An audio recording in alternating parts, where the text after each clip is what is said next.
Welcome to the Center Square Radio Hour for the final weekend of January 2025. I'm your host, Chris Krug. The Center Square and the Radio Hour are projects of the Franklin News Foundation, a 501c3 independent, nonprofit, nonpartisan news service. Established in 2019, the Center Square Newswire publishes original taxpayer-centric straight news, focusing on the size, scope, and effectiveness of local, state, and federal government. On the Center Square Radio Hour, our journalists explore their top stories, adding insight to those headlines. We'll also present thoughts on the economy from Dr. Orphe Divounguy, PhD economist, and bring you the latest in K-12 education news for our Franklin News Foundation's Chalkboard News team. Today, we'll discuss the inauguration, we'll look at the end to federal remote work, and we'll hear about President Trump's slate of executive orders. We'll be right back with all that and more in the Center Square Radio Hour. Knowledge is power, and you deserve to know what happens in your state government. That's why the Center Square's reporting zeroes in on state authorities publishing stories that show where your money goes and who spends it. The Center Square gives power to the taxpayer by tracking politicians' use of the people's money and demanding transparency from state-run agencies. This is how the Center Square equips you, the American taxpayer, to hold your state government accountable. Sign up now for your state's Center Square newsletter at thecentersquare.com. Welcome back to the Center Square Radio Hour. I'm Chris Krug. With a recap of Inauguration Day, it's Dan McCaleb. Donald Trump is once again President of the United States after taking the oath of office on Monday. Joining me to discuss this is Casey Harper, Washington, D.C. Bureau Chief for the Center Square. Casey, you were there in Washington, D.C. and talked to several Trump supporters. I know things were a bit different this time because many of the inauguration ceremonies were moved inside due to the frigid cold, which had capacity issues. But what was the atmosphere like? Yeah, Dan, I was there. I was on the streets of Washington, D.C. for the big day. Of course, a federal holiday. So the city was shut down in many respects, but it was definitely still a buzz and busy with Trump supporters who had made the pilgrimage to D.C. for the second inauguration of Trump, now 47th U.S. president. As for the vibe, what was the feeling? I think that people are excited. You know, I talked to a lot of people, interviewed some of them on video. Those interviews you can see on the centersquare.com. But I think everyone really liked the focus and determination of Trump. I think that was what really stood out to me as a theme. You know, it seemed like last time around that Trump was bombastic. He was fun. He didn't care what people thought. This time around, people liked that he was laser focused. He really began to show that in the day with his flurry of, ended up being something like 42 executive orders on day one or something. But people liked that he was, talking about taking back the Panama Canal. They're like, good. They just wanted that aggressive Trump. They wanted him laser focused. They wanted him to not basically have no mercy, to not delay, don't procrastinate, do everything you want to do and do it as fast as possible and don't hold back. That was the energy I got from everyone. As far as what issues came up, I asked people what issue was important to them. And the most common one was the southern border. People were very concerned about the crisis of the southern border. They're very concerned about illegal immigration. And I would say the second issue that I heard about, Dan, was transgenderism, transgender, girls playing at sports. That issue has been an ongoing one. And many of the Trump supporters they were tired of this issue. They wanted Trump to deal with it, and we don't have to go into all of it, but he did release an executive order to that effect on day one. Yeah, as you said, he issued dozens and dozens of his executive orders on day one. Not enough time to get into all of them in this segment. We're going to spend a second segment talking about some of those executive orders. Casey, on his way out of office, the man that Trump replaced, now former President Joe Biden, issued several preemptive pardons to his brother and other family members, to Dr. Anthony Fauci, to members of the January 6th committee, including Adam Schiff and Liz Cheney. And hours later in the day, Trump pardoned 1,500 people either convicted of or charged with crimes related to the January 6th, 2021 storming of the U.S. Capitol. But let's start with Biden's pardons. What are they about, and what do they say about President Biden himself? Yeah, I mean, they are... Biden has called them a preemptive pardons. They're really unprecedented. I'm very curious how they would hold up in court. I mean, it's really uncharted territory, Dan, to say that someone is innocent of all crimes over a 10-year period. I mean, what's next? This person is innocent for life for anything they may do in the future. there's got to be a limit to what a pardon is. I mean, traditionally a pardon is this person committed this crime and I'm pardoning them and they can go free. But we're really pushing the limits of a pardon. And that's what Biden is doing here. He's pushing the limits, issuing preemptive pardons for all of Trump's perceived enemies. Now, in defense of these pardons, Trump has kind of hinted at maybe some of these people should go to jail. For instance, the January 6th committee, the lawmakers on that committee are accused of destroying evidence. And I think there is, evidence that they've done that. It's an allegation. They've not been found guilty. There needs to be an investigation to figure that out. But there's definitely evidence that there was some funny business going on. And of course, conservatives have been calling for years for putting Anthony Fauci in jail. That's no secret if you're on, X for more than 5 minutes. So I think that because of his role in COVID and, allegations against him about maybe the vaccines and his history of doing research that may have led to the creation of COVID-19 in the first place, all those things. And of course, congressional Republicans have been investigating for the past 4 years the Biden family's international business dealings, saying the Biden family, from back in when Joe Biden was vice president, used his influence overseas to make the family tons of money. That's right. Yeah. And there's been extensive investigations into that. Trump commented on that, though. And he said, the funny thing is Biden did not pardon himself, and he's right at the center of all of this. So, last time, despite his campaign pledges, Trump showed restraint and did not prosecute Hillary Clinton. Although, actually, the case against Hillary Clinton was more open and shut, I think, or a stronger case than the one maybe they even have against President Joe Biden, because with Biden, everything was kind of removed or done through a family member. So he had this sort of wall of protection around him because everything was done by someone near him, but not usually himself. So he could claim plausible deniability. There's a lot of questionable things going on here. New territory for pardons. Biden and his allies have said, well, this is just because Trump is so, vengeful and tyrannical and possibly fascist that we need to protect ourselves. But it is convenient when your accusations against your political opponent allow you to issue pardons for your whole family and all your friends. And Trump himself took some criticism for his pardoning of 1,500 people charged with or even convicted of storming the U.S. Capitol 4 years ago.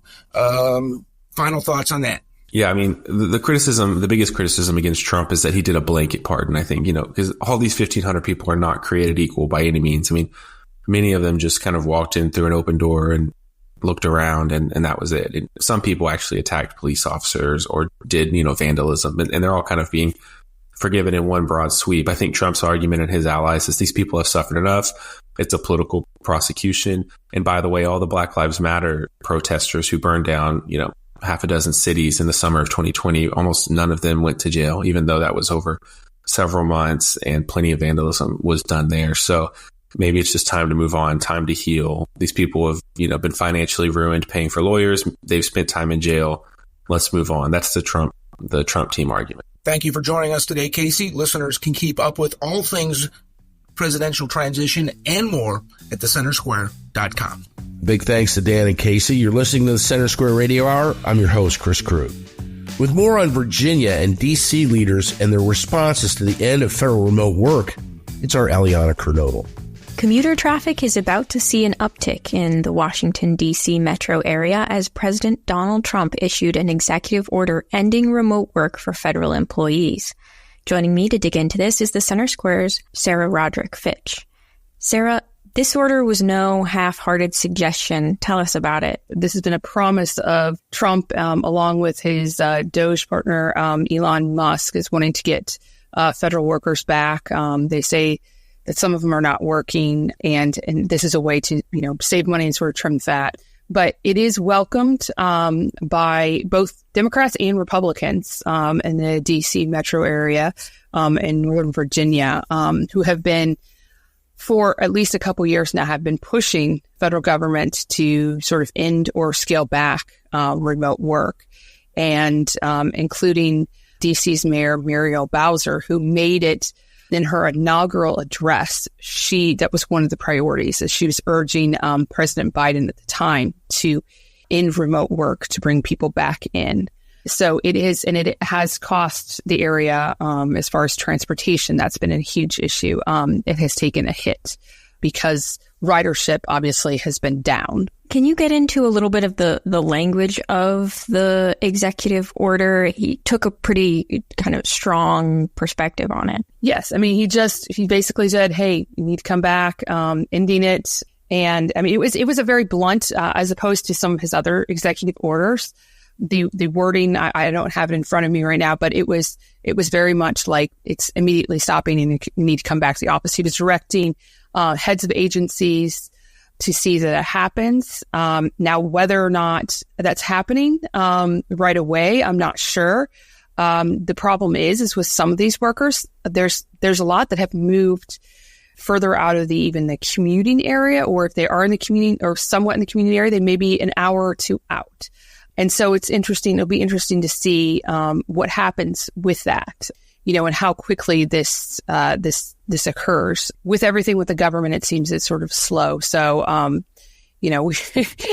think there will be some issues. So far, I don't think we've seen any lawsuits in regards to the remote work stuff. I think that there's not really much to sort of argue there. So we'll just have to see, because a lot of the workers have been sort of hybrid. Maybe they've had to go in 1 or 2 days a week, 3 days a week.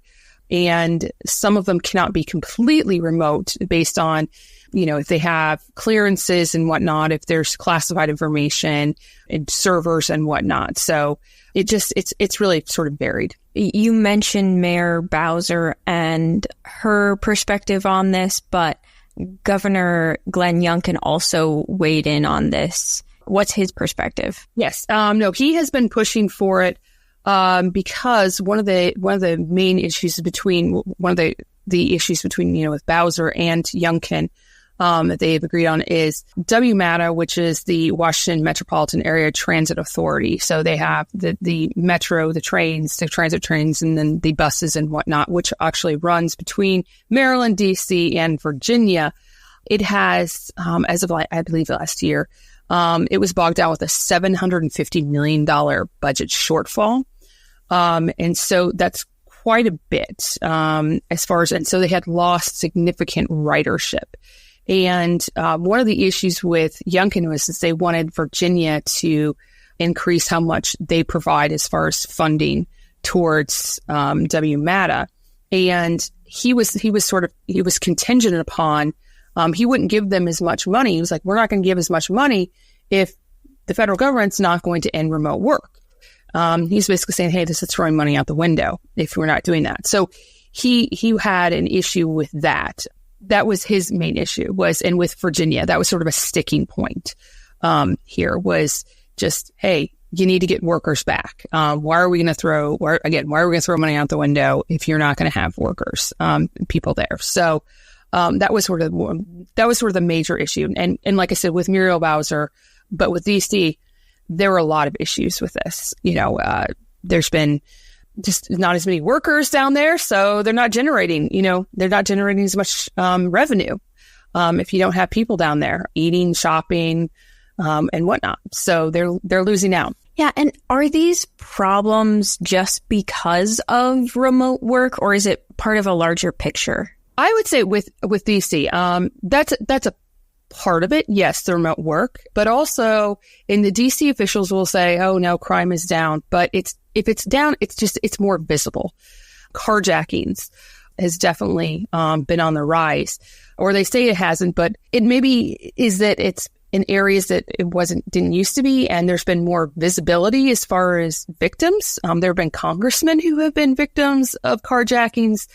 U.S. Marshals have been, Secret Service has had run-ins with it. So it's just become sort of more spread out into areas.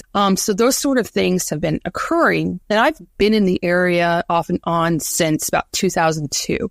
And I have seen, there was sort of this boom, especially, and I'm going to use sort of that Capital One arena, which is Chinatown, is a prime example of a shift in the city and seeing a difference there. Back in the late 90s, early 2000s, it was building up, and it was sort of an area that there wasn't a whole lot of stuff. It was kind of a little bit seedy in some respects. But then there was a big major boom, lots of restaurants, bars, It was a very busy, bustling sort of place, especially on the weekends, with tourists and, DC, sort of the young DC crowds, a lot of places to go. And since 2020, it has taken a major hit. I think, between the pandemic and then also the riots and the whole defund me police movement. There's just not as much to do there anymore. There's not as many restaurants. There's just a lot of things to sort of close down. There's this feeling of sort of people don't feel safe as they used to in the city. And so it really has taken a hit. I think, like I said, there's many factors that have sort of led to this. Trying to get people back in there, I think it will help. I think there's going to be maybe some demand to sort of, hey, we need to bring back these businesses and maybe some more life to things. But I think we'll see with the administration, Trump has sort of alluded to this, is that hey, the district needs to step up its game. Well, Sarah, thank you for your insights on this story. Listeners can keep up with this story and more at thecentersquare.com. Thank you, Eliana and Sarah. You're listening to the Center Square Radio Hour. I'm your host, Chris Krug. Back with more on the many executive orders President Trump issued upon arriving in office. It's Dan McCaleb. President Donald Trump wasted no time this week reversing his predecessor's policies, signing executive orders related to the border, related to energy, undoing diversity, equity, and inclusion initiatives in the federal government, and so much more. Joining me to discuss this today is Casey Harper, Washington, D.C. Bureau Chief for the Center Square. Casey, let's start with the executive orders related to immigration and border security. What actions has Trump taken? This is Judgment Day on the southern border crisis. Trump issued a flurry of executive actions, as you said, that have already had huge impacts on the border. He essentially shut down the border almost entirely. He sent troops to the southern border, about 1,500 troops to the southern border. He reinstated Remain in Mexico, which is a policy that he had during his term and Biden actually undid, which said that asylum seekers who are coming to the U.S., while your claims are being processed, you have to wait in Mexico. You can't, because what would happen, and this is what happened under Biden, people would come into the country, they would say, oh, I'm an asylum seeker. And they would say, okay, we need to process you. Come back in 6 months for your court date. And in some cases, Casey, it was 3-4 years in the future, right, these court dates. Right. So it was like, oh, sure, I'll be back. And then they never came back. I mean, who would come back? They're going north. They're going to New York City. They're going to Chicago, wherever they're going. They don't come back. No one ever follows up. And that became the norm.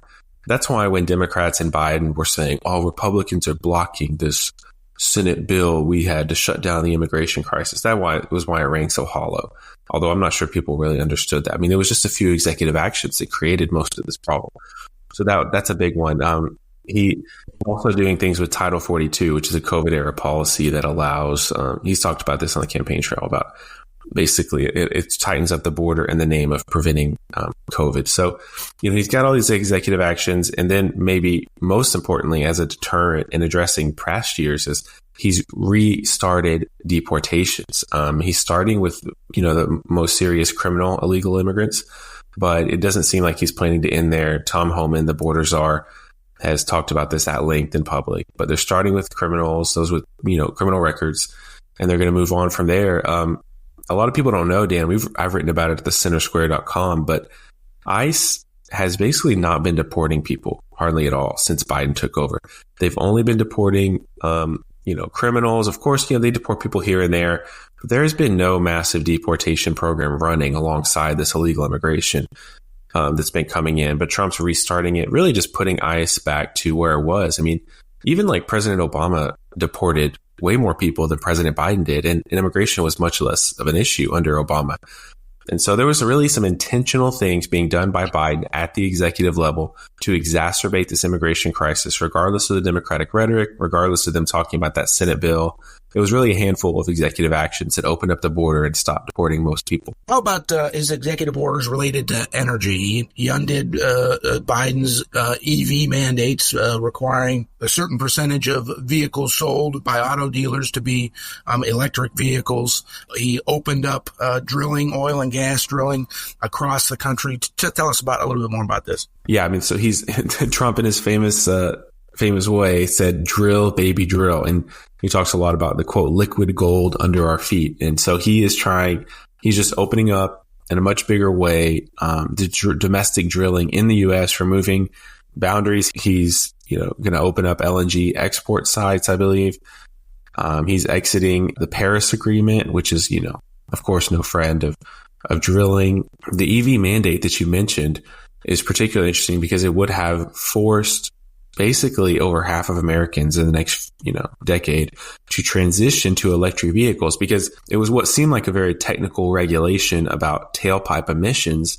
But they wrote the regulation in such a way that most, gas using cars would not be able to pass the rule. So you can say, it's just regulating tailpipes. But if you write it so strictly that most cars can't meet that standard, then people are going to have to transition to electric. And that was the plan. That was the whole point of the regulation. And the EPA itself said, that they were getting towards more than half of Americans being on electric vehicles, the next decade or so, actually even sooner. And so Trump opened up drilling. He did away with that mandate.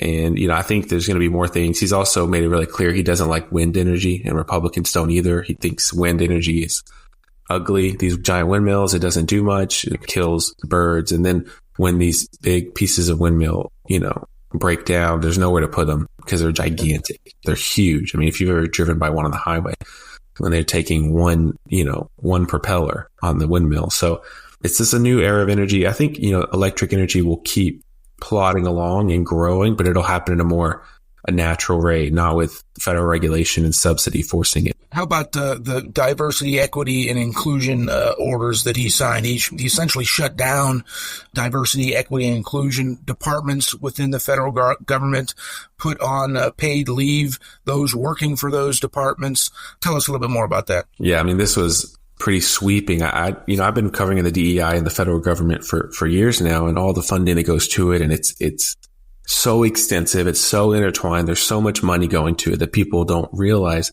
But Trump's orders are pretty extensive so far. I think it'll be interesting to see compliance. So as you said, at this moment of this recording, all DEI employees in the federal government should be laid off. They should be on paid leave right now. There should be no DEI employees in the federal government working today. You say DEI employees, what? Yes, all these agencies have employees making big money for the explicit purpose of advancing diversity, equity, inclusion in the United States and within their own agency as they define it. And they all define it differently, and they all have different goals and different equity action plans. And some have more employees than others. And, the EPA talks about environmental justice and how different climate policies impact some communities disproportionately. And FEMA wants to make sure that aid is distributed in an equitable manner and all this stuff. But it's just, there's so much money that goes into this stuff. And all those people are now on paid leave. According to the executive order, they have just a few weeks to basically fire all of them permanently. And they have to create a list of every DEI thing they're doing. And so it's really like an audit of the federal government and a systematic dismantling. And then that comes alongside DOGE, which is related because Trump issued an executive order to create the Department of Government Efficiency, which I believe part of what it's going to do is going to be rooting out, finding these things and eliminating them as well. Thank you for joining us today, Casey. Listeners can keep up with this story and more at thecentersquare.com. Thanks to Dan and Casey for that update. That'll do it for the first half of the Center Square Radio Hour. After the break, we'll look at more top stories from across the nation. What's the latest in former Illinois House Speaker Michael Madigan's corruption trial? What does Trump's executive order affirming the, quote, biological realities of sex, unquote, mean for education? And what does the latest housing data show about new home construction? We'll have all that and more when we return on the Center Square Radio Hour.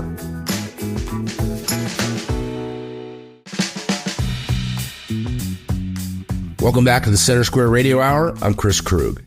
Here are this week's quick hits, some of the original reporting that you may have missed at thecentersquare.com. Days after a smooth confirmation hearing, the U.S. Senate on Monday unanimously approved Senator Marco Rubio for America's next Secretary of State. Rubio was the first of President Donald Trump's cabinet picks to be confirmed. The vote was a unanimous 99-0, with Rubio himself abstaining. Florida Governor Ron DeSantis announced that Florida Attorney General Ashley Moody will take Rubio's place as Florida's U.S. Senator. President Donald Trump's newly created Department of Government Efficiency is already facing lawsuits from government employee unions. They allege DOGE violates the Federal Advisory Committee Act because, quote, members do not have a fair balance of viewpoints, Meetings are held in secret and without public notice, and records and work product are not available to the public, end quote. Trump appointed Elon Musk to oversee Doge, which is charged with slashing government spending and regulations. On his first day in office, President Trump signed an executive order granting TikTok a 75-day reprieve from the law that banned the app in the U.S. The extension gives the new administration time to determine a course of action that, quote, protects national security while avoiding an abrupt shutdown of a communications platform used by millions of Americans, end quote. The law banning the Chinese-owned app required the Chinese parent company ByteDance to sell by January 19th or be banned in the United States. It cites national security issues and concerns over foreign control of American user data. Inclement weather hit much of the South this week with below freezing temperatures and snow striking parts of Texas, Louisiana, and North Carolina, the Florida Panhandle, and elsewhere. The storm dumped 10 inches of snow in New Orleans and 8 inches in Baton Rouge, matching Louisiana's snowfall levels not seen since 1895. Houston and Galveston received as much as 4 inches. Pensacola, Tallahassee, and other parts of northern Florida received 3 to 4 inches of snow. Wisconsin voters will decide if there should be a state constitution requirement to produce valid photo identification for future elections. The Wisconsin State Assembly voted to approve the resolution, passed a week earlier by the Senate. The measure will be on the April 1st ballot. You can find more on these stories and others like them from across the country at thecentersquare.com. We'll be right back with more on the Center Square Radio Hour. Some people would call him a loser. He ran for state office. He was beaten. He started a business. He failed. He ran for Congress. He lost. He was nominated for vice president. He lost again. But he knew only those who never tried are the real losers. And Abraham Lincoln was no loser. Persistence. Pass it on. From the Foundation for a Better Life at values.com.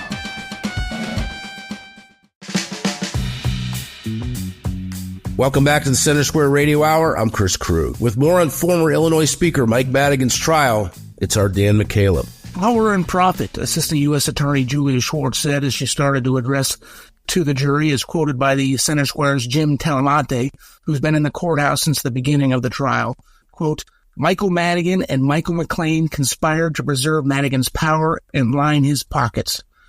That's pretty blunt, Greg. Pretty blunt, and it continued on today. The prosecutor said that Madigan had the keys to ComEd legislation. So after 13, 14, 15 weeks or however long we've been at this, hearing and seeing and reading what the prosecutors are saying and distilling down all of that evidence, it's clear to at least what's been reported out that they're making the case that Madigan and Michael McLean used Madigan's power, not just as House Speaker, but also as chairman of the Democratic Party of Illinois, controlling the party purse.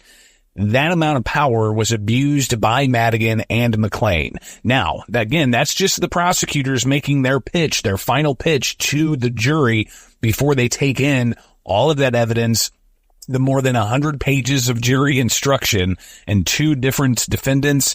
The jury's going to have to make clear as to if they buy the prosecutor's argument, or we have yet to really hear the defense from Madigan and McLean. Are they going to side with them? So all ears and eyes are going to be watching that federal courthouse in Chicago. Greg, you and I have talked a few times just about how, with the number of pieces of evidence, the number of witnesses who've taken the stand over, as you said, since the beginning of October, the secret recordings, private phone calls, secret video recordings that have played in the courthouse. This is complex. So this is the moment really where prosecutors have to wrap up their case, present what they're accusing Madigan of, and persuade the jury that Madigan and McLean did, in fact, commit crimes. Now, as you said, the defense will have its opportunity starting tomorrow to present their closing arguments, but prosecutors' work is cut out for them here. There's no question, especially with that recent U.S. Supreme Court ruling, helping to clarify bribery statutes for federal crimes. But, I mean, when you get down to it, prosecutors alleged a nearly 10-year-long scheme they called Madigan Enterprise Again, 9 years of this that they tracked and they covered. And you even have ComEd, the state's largest utility, providing energy for a large swath of Illinois. They entered a deferred prosecution agreement way back in 2020, essentially saying that they're going to cooperate with federal prosecutors in this, and they even paid a $200 million fine as being part of this. So prosecutors are known for prosecuting cases they are confident they can win. I don't know the exact percentage of guilty verdicts prosecutors get, but I would put money on that it approaches 90%, if not higher. So prosecutors don't just bring loose cases to trial, especially if it's going to be a protracted trial like 13 to 15 weeks long. They bring cases they have evidence on. We've seen the evidence. We've heard the evidence. The jury as well has not just seen and heard that evidence, but they also got a bit of a surprise with Madigan actually providing testimony, deciding to testify in his case. So now they've also heard Madigan's words from his own mouth. The jury's going to have a ton to tackle. Whether it's a day or two actually could be surprising, if they only take that much time. But, they've got a lot on their plate. As we've said all along, it's a complicated case. The prosecutors with their closing arguments today, and then we'll have a rebuttal after the defense gives their closing arguments. They really are distilling down, the crux of this case that, Madigan and McClain abused Madigan's office for personal gain. Let's just really quickly summarize the allegations. Madigan and McClain are charged with 23 counts of bribery and other official misconduct.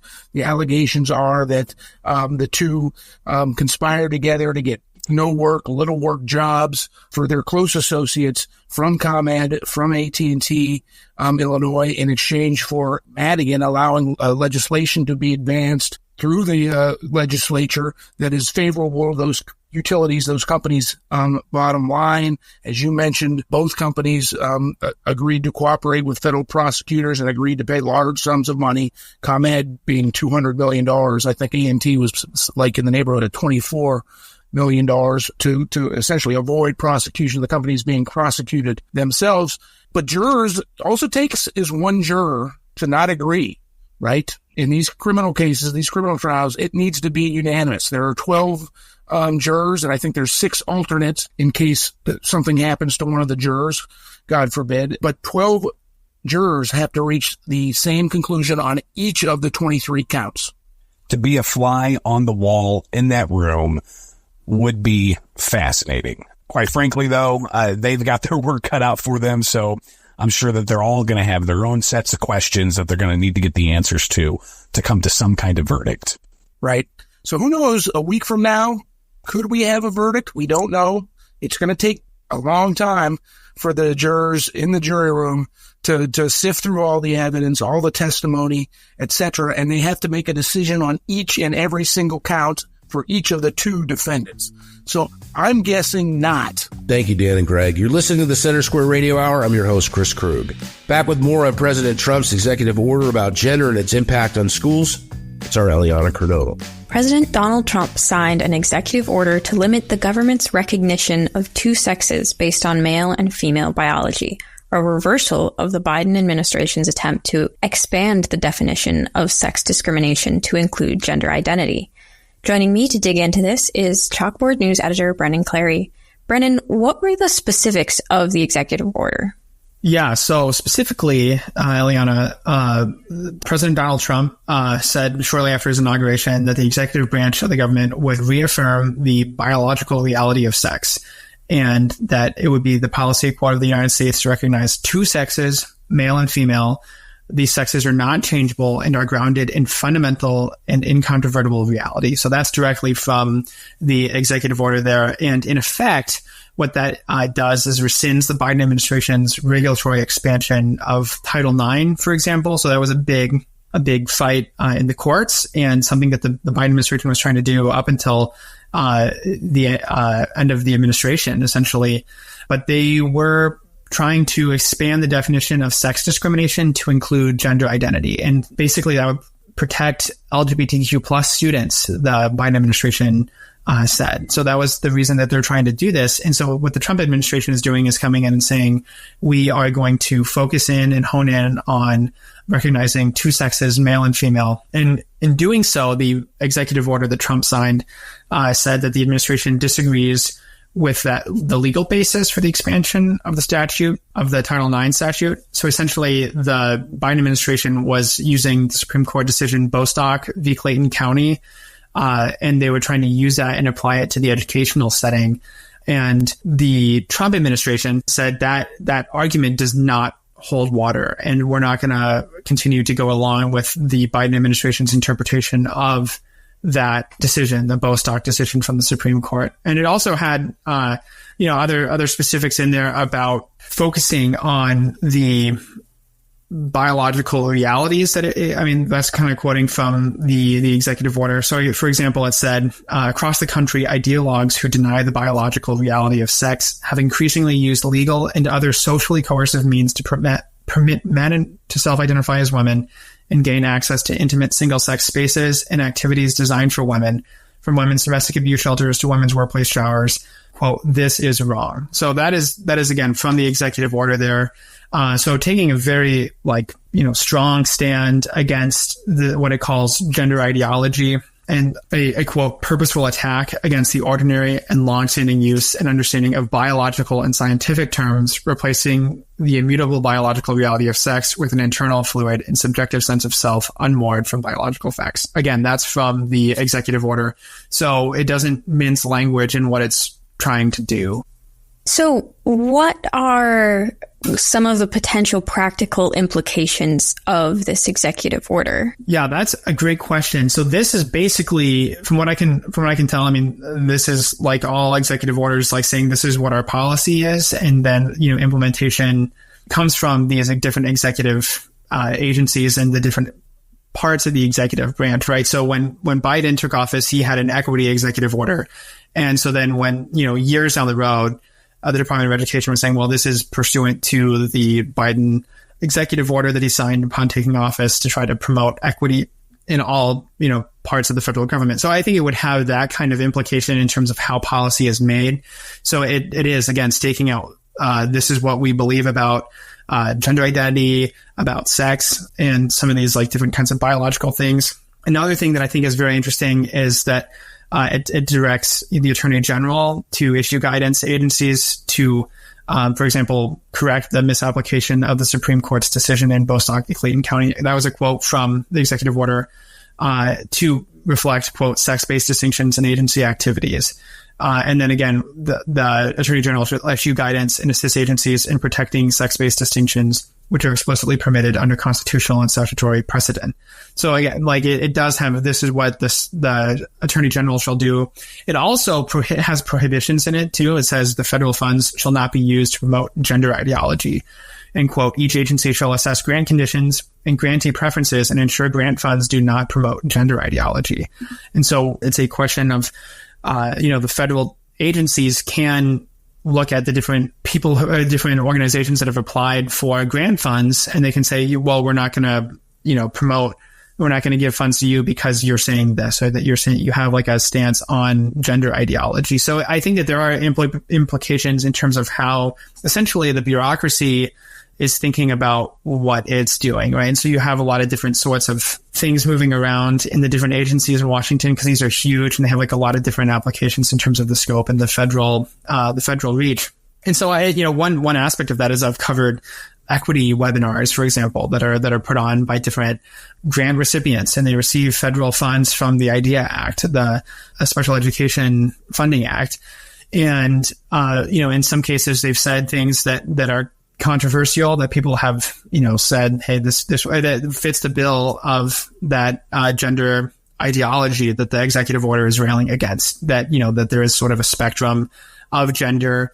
And so under the Biden administration, that was sort of the standard that you would affirm LGBTQ plus students. And so now there's a prohibition against using funds for that. So I think it really is a sea change in terms of how agencies are thinking about awarding grants to grantees and people who are applying for federal money. And it also is going to make that, I think, there might be some challenges. There might be some states, or there might be some organizations that say like, no, you can't cut off the federal money because this is what we're doing, or like this would disparately impact these students, and here's why. But that's something that's going to be, I think, that's not going to be the status quo, right? It's going to be kind of the exception to the rule for people, I think, to go against the federal government and have the power and the resources to say we're going to challenge that, we're going to take it to them. So it's kind of unclear, I think, at this point, whether or not, or like what kind of impact this will have. Like if it will be sort of a, hey, this is our position on this, and we're just going to kind of move on, or if it's going to be sort of a farther ranging, like we're going to really take this and, aggressively pursue these kinds of actions. I think that has yet to be seen, but this is a big sea change from the Biden administration. Well, Brendan, thank you for your insights on this story, and I'm sure you'll continue to follow where this goes in the future if it does have those more practical implications. Listeners can keep up with those at chalkboardnews.com. Thanks to Eliana and Brendan for that update. You're listening to the Center Square Radio Hour. I'm your host, Chris Krug. Joining me to discuss the latest on housing data, it's PhD economist Dr. Orphe Divounguy. Hey, Dr. O, you're telling me the new construction's going on? I was under the influence I was drunk on the internet, not like having consumed alcohol, but I'd consumed so much internet that I was drunk and believed that construction had stopped. This is not the case. No, it's not. It's not the case. Look, multifamily units, the number of multifamily units started has dropped. That's for sure. But it's dropped because there's so many of them currently under construction, right? We at some point we had a 50-year high number of apartment buildings under construction in this country. It's unbelievable what builders have been able to do in order to help bring down rents across the country, rent growth across the country.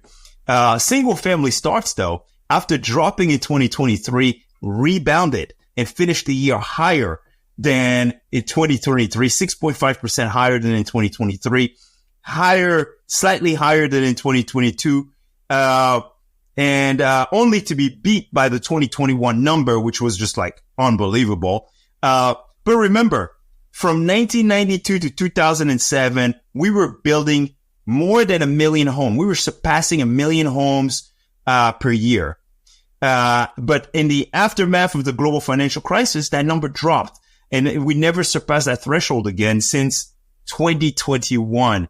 And now we're on pace to finish another strong year above 1 million homes being started, right? And so a home gets started, that means that home is going to come on the market in 2025. And I think that's great news for home buyers. And then some people say, well, hold on a second. With all this inventory, aren't builders losing money? Well, I was just going to say that. Are they? Or they're not losing money. They wouldn't be building if they are losing money. Of course not. Of course not. Look, builders are clever. They're really good at forecasting where housing demand is going to be. And what builders are doing is they're meeting buyers where they're at. They're building at the crossroads of buyer preferences and their budgets. What does that mean? They're building smaller, they're building more efficiently, and they're building on smaller. Well, hold on a second. They're building that way where they can build that way. Absolutely. And I think that is still the fundamental problem. And these cities, in particular, the Pacific Coast cities, they cry about like, oh, what can we do about this issue of housing? And yet they won't acquiesce to higher density housing. And I mean, it's like, it speaks for itself at some point, doesn't it? Yeah, it's so obvious. Regulatory state, dude. If you allow builders to build townhomes and condos, if you allow them to build taller, right? If you get rid of minimum parking requirements and all that extra stuff. Well, I'm not all that keen about getting rid of cars. I mean, I just, that part, I'll call time out right there. Yeah, I'm not calling for getting rid of cars. Yeah. I'm calling for allowing builders to build. And builders have done a great job. You know what they're doing? When you look at because a lot of people are like, well, new construction stocks, new construction inventories increasing, and the price of new homes is falling. But you know what they forget? They forget that the square footage of new homes has decreased. And so the price per square foot is actually higher than it was a year ago. So builders have been fantastic at building more housing while still preserving the profit margins. And so if you see a big drop, and by the way, I don't give any investment advice, but if you're convinced that there's you look at a big drop in new construction, your new construction stock index, well, maybe it's actually maybe a buying opportunity. Builders have been very, very good at navigating the current environment, and they maintain their edge. Let me drop another stat. This not hit me. Association of Home Builders. People will say, well, what about demand? Isn't demand falling? Well, guess what? Builders are using incentives, but the share of builders using incentives hasn't changed. The share of builders cutting their prices has actually gone down compared to a year ago, right? So if builders were in trouble, wouldn't you see a higher share of them cutting prices? Well, yeah, I think the incentives would be increased, and that would be price and rate. They haven't increased the incentives either. It's been the same in the last couple of years. You follow that a lot more closely than I do, but I'm not, I'm not immune to advertising, and I consume a ton of media.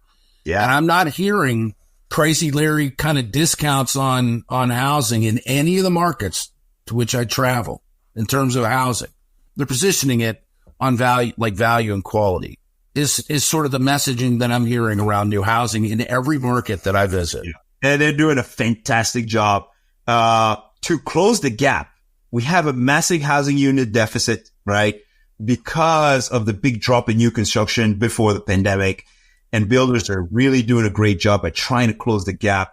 And so it's fantastic. This is good news. Now, of course, the drop in multifamily starts this year means there will be fewer apartment supply next year, right? Less apartment supply next year means rent growth might actually be a little bit stronger, right? So that's kind of the downside for renters. Like right now might be the best moment to secure that long-term lease if you're a renter, right? Because basically you may have some concessions right now when there's still a lot of apartment buildings being supplied on the market.